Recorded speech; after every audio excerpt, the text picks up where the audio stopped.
Welcome to the Instant Celebrity Maker. I'm your host, Mitch Carson, and I have got Dr. Jinxiong with us today. And what he does is he's more than a doctor. He is a health and longevity expert who focuses on, there's nothing more important as a senior citizen myself. At the age of 61, there's probably nothing more important in my life than looking at my health and longevity.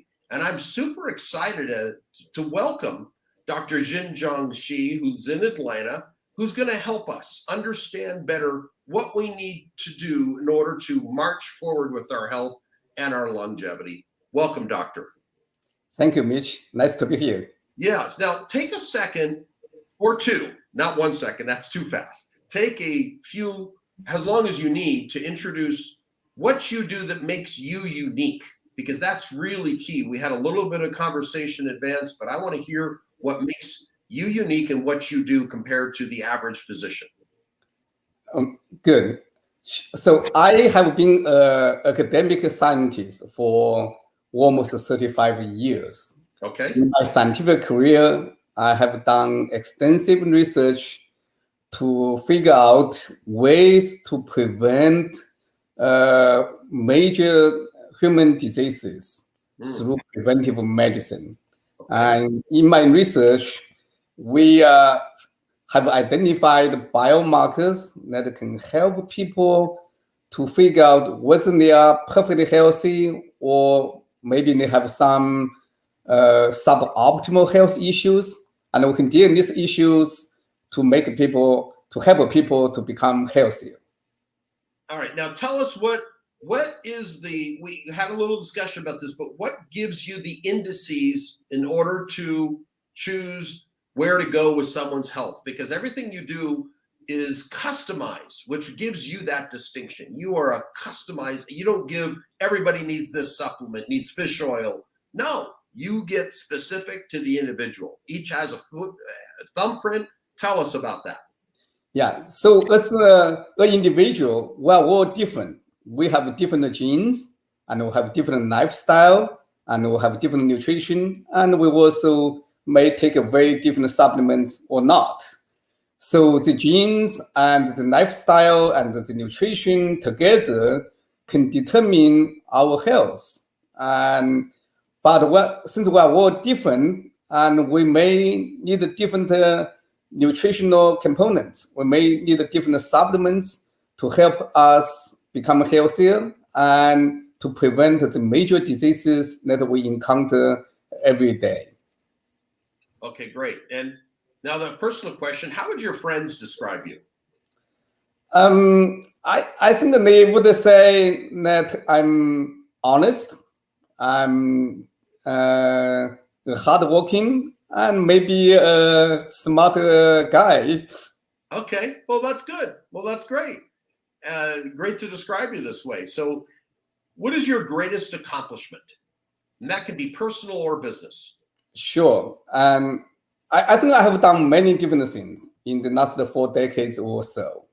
And for example, I have helped to establish one of the largest research studies in the world. And this is a study on type 1 diabetes, where we use the genetic markers to identify high-risk newborn babies to develop type 1 diabetes. And we were able to develop ways to predict who is going to develop diabetes and how we can potentially prevent the disease. And I have several major projects like this, but the proudest thing that I have done is actually the longevity biomarkers that we have developed in the last 2 to 3 years. Because these biomarkers can really help everyone to live a healthier and longer life. And that's what my passion is at this moment. Okay, great. Well, it's quite a contribution, I would say. And what do you wish you had known when you started out, either in life or in what you're doing today? Because we all have learning experiences, but if you... Yeah, I have learned a lot of lessons. I think the most important one is we all should pursue our dreams. And I think I had a very successful career. I had a very happy life. And I wish I have taken some different decisions to pursue my passion. But I think in this moment, I'm 59, and I'm not young anymore, but I feel young. So I'm really pursuing my personal dream. And my personal dream is to help everyone to live a healthier and longer life. And we want to prevent major human diseases, especially the ones that are more common in middle-aged or elderly people. Most age-related diseases are preventable through our own actions. That's what I want to do, and I want to help everyone. Great. Well, I appreciate that because I want to be one of those people you help. What are you curious? Help you. Yeah. What are you curious about right now? I'm curious is how many years we can really live, and I think no one is against living more years as long as we are healthy, right? And very few people want to live more years if they are not healthy. So health and longevity are tightly related in many aspects. So some people think that we can live 120 years, 150 years, and some people may want to live 500 years and 1,000 years. But I think we can help people to live over 100 years with a very healthy life. And I want to know how we can get to that point now, not in 5 years, not in 10 years. I want to help people, like you, like myself, who are in our 50s, 60s, maybe 70s, 80s, and even 90s. How can we extend our healthy lifespan? I personally believe that we can do it right now. Yeah, that would be great. Now, let's say you're an accomplished man, clearly. You're always looking forward. I can hear that in your voice and your energy level, your focus. But tell us what you failed at. Where have you failed? Because I haven't met any successful person who hasn't failed at least once. I had many failures, and in my scientific careers and also in my business. And one thing that I realized is you don't want to do something that you are not an expert in. About 10 years ago, I started a couple companies. One company was really in health and disease prevention is right in my own expert field. I think the company was very successful.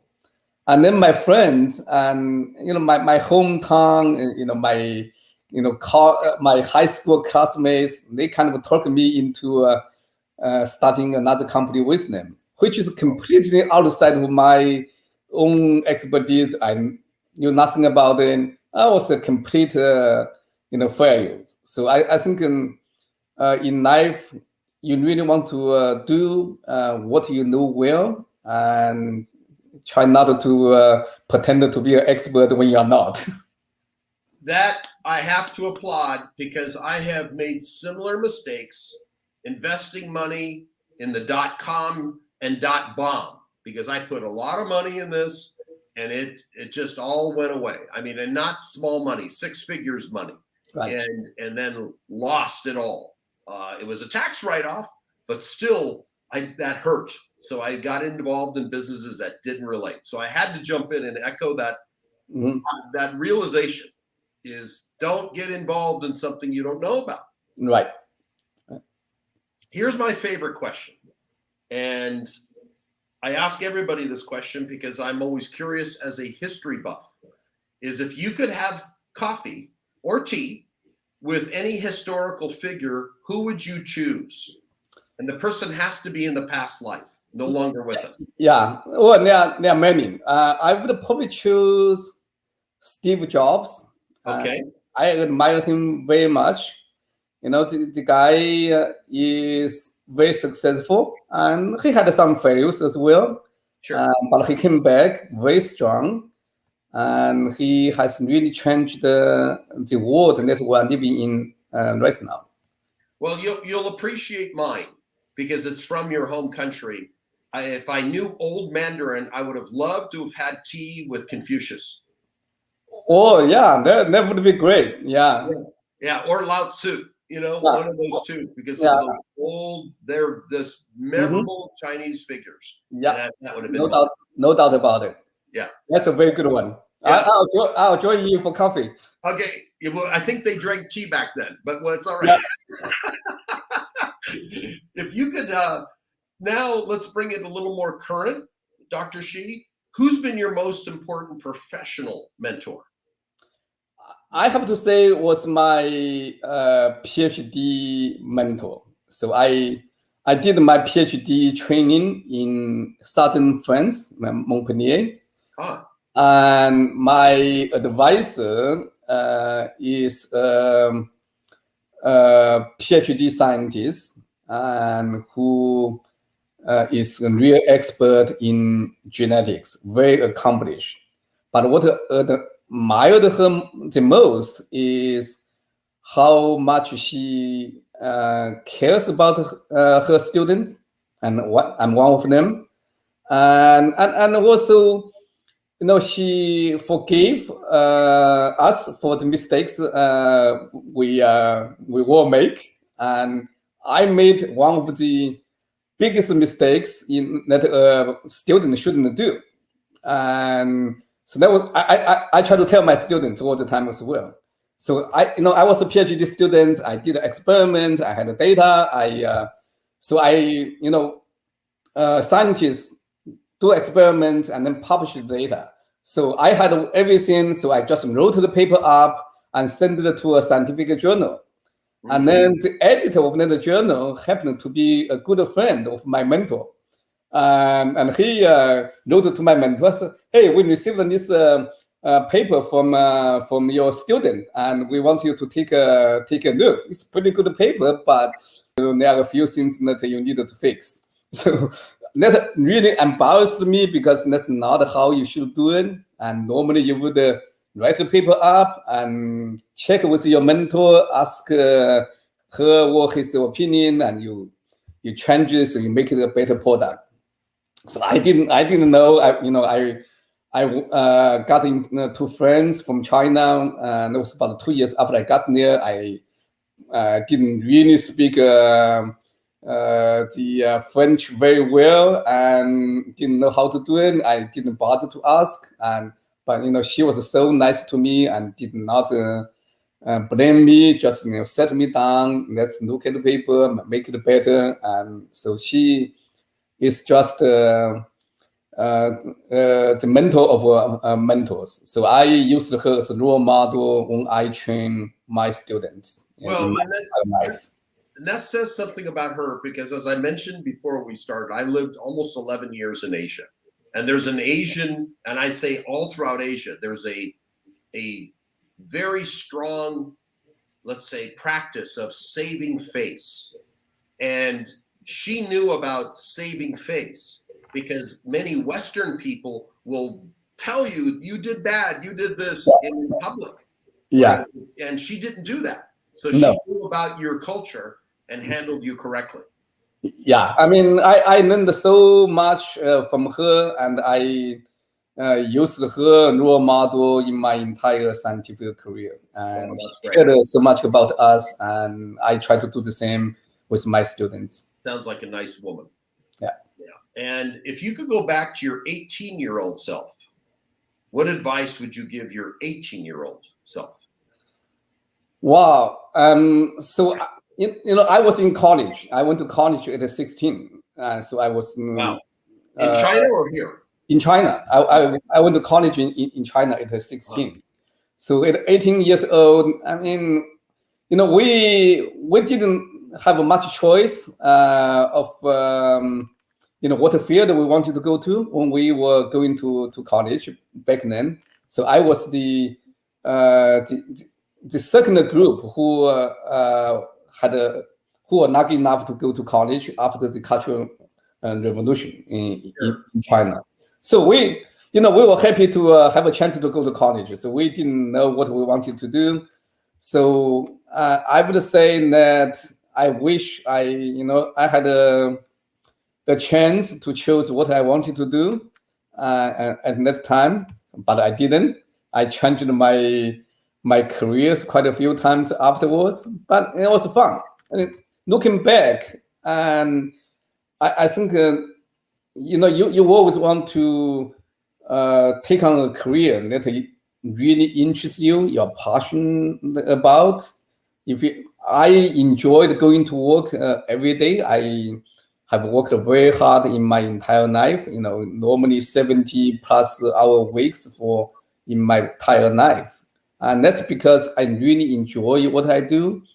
I always try to figure out a way to keep my interest high, and so I always want to do what's good, not only for me but good for society, for people around me, and I had the privilege to be able to do that for my entire career. So, okay, what is your plan to achieve your goals? Like, you want to grow Jinfiniti, I would imagine, and what is your plan to do that? Yeah, so even up to today, probably I have been academic scientist.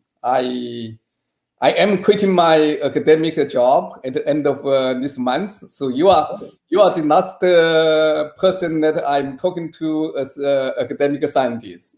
Okay. So starting on October 1st, I'll become a full-time business person to pursue my personal dream and probably help many people like yourself to realize your personal dream. I think that everyone, whether realized it or not, everyone dreams to have a healthier and longer life.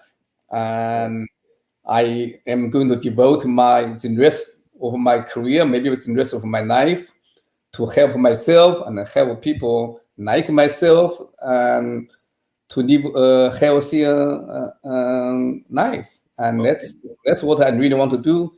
I started about 3 years ago, and that's what I'm going to devote to for the rest of my life. Okay. It's good timing. I need it. All right. Well, if you had to write a book tomorrow, what would you write about? I think there are probably 2 books that I would write, and the first one is probably about my personal journey. And I grew up in the countryside in China. We did not have anything. How I became a scientist that I am today, from a very poor region. And I think there are some personal lessons that I can share with people that may be helpful. Absolutely. But the book that I probably most likely to write is how can we live a healthier and longer life. Those are 2 books. There's nothing wrong with writing 2 books, Dr. So yeah, you can do that. All right. And what's one question you wish I'd asked so that you can get it out? Because I have questions that are pretty standard, but if you had the opportunity for me to ask you a question, then you can answer it. What question do you want me to ask? I would say, what do you recommend people to do to extend their healthy longevity? What do you recommend people to do to extend their healthy lives and create longevity? Okay, that's right. The floor is yours. So I think there are 2 things that you have to do as a minimum. The first one is you want to know as much as you can about yourself, what you need in terms of being able to live a healthy life. So what suboptimal health issues you may have. So we realize that by biomarker testing. with blood. And with the biomarker testing, we can tell you what you are deficient in, what is some abnormality that you may have that you need to change. So that's the first thing. The second thing is what lifestyle changes you want to make, what nutritional changes you want to make, and what supplements that you may need to take to correct the suboptimal health issues that you already have. Okay. Since we are all different, so testing is the key.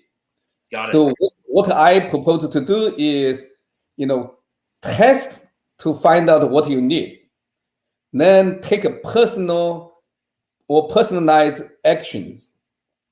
And then the next step, the third step is retesting to figure out whether your personal actions that you have taken, guided by the biomarker testing, is actually making a difference for you. If it has, you continue, or maybe you can fine-tune your actions. And if it's not working, you may want to take a different set of actions. So testing, personalized intervention, retesting. Okay. That's the paradigm that I advocate for everyone to extend their healthy longevity. Love it. Love it. So what do you do to promote your personal and company brand? Because now you're making this transition to entrepreneurship full-time, leaving the security of the academic career, and now you're going to go full-time into Jinfiniti. That's a very good question. And I actually don't really know the answer because I'm not a businessman. Okay, even though I'm running a business, I'm not a businessman. I tell everyone I run the business as a scientist because our company is science-based and we want to discover new ways to extend the health longevity. Right. In terms of promotion, I'm talking to people like you. I don't talk about the business. You probably haven't realized because I talk about the science, and when I talk to business people as well, because I think if the science works, business will come. If I can help you to make a difference in your health, in your longevity, and you are going to come back to me. If I cannot help you to make a difference, it doesn't matter how, what I talk about, how I talk about, or who I talk about. And it's not going to make a difference. So my goal, for now, we are not doing any promotion. And it's all based on word of mouth. We have customers and companies coming to us, and they take our tests and they take our supplements, and they tell their friends, their colleagues, and their family members, and they come back as well because remember the testing, intervention, and retesting. So this is an ongoing process that you have to take. That's the only way that you are going to make it happen. So. Okay. I don't plan to do paid advertisement because I don't believe in it. I don't know how to do it. I don't have money to do it. So I want our customers who do benefit from what we offer to tell their friends. And so word of mouth. Word of mouth, yeah. I mean, this may not be a good business strategy, but that's what I know. Start, and then we'll talk more about this, about how maybe what I do and my company can do to help you later. But let's talk. So if they want to get in touch right now, they go to jinfiniti.com, JINFINITI.com. That's for the people that are listening in podcast mode only.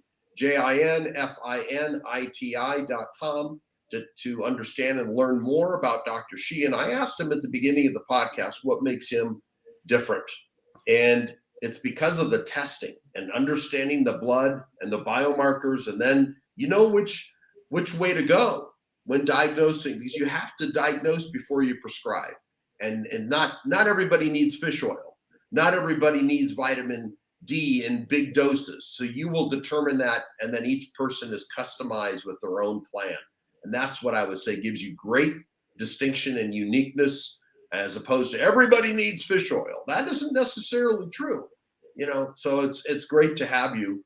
And what would you say about your experience on the show today, Dr. Shi? Fantastic. I really enjoyed it. Great. And what is your final word? What would you like to tell people in parting? I wish everyone healthy longevity. Okay, well, those are good. Those are good wishes. So that's great. Well, you've been a great guest, and I look forward to understanding more about what you do and your guests, and we'll certainly help broadcast this podcast and this video podcast, because there's nothing more important than one's health. All the other things in life don't matter. You got to start. That's the basis for everything. You've been a great guest. Thank you for your time today. Dr. Jinxiong was with us today as our expert. Thank you, sir. Thank you very much.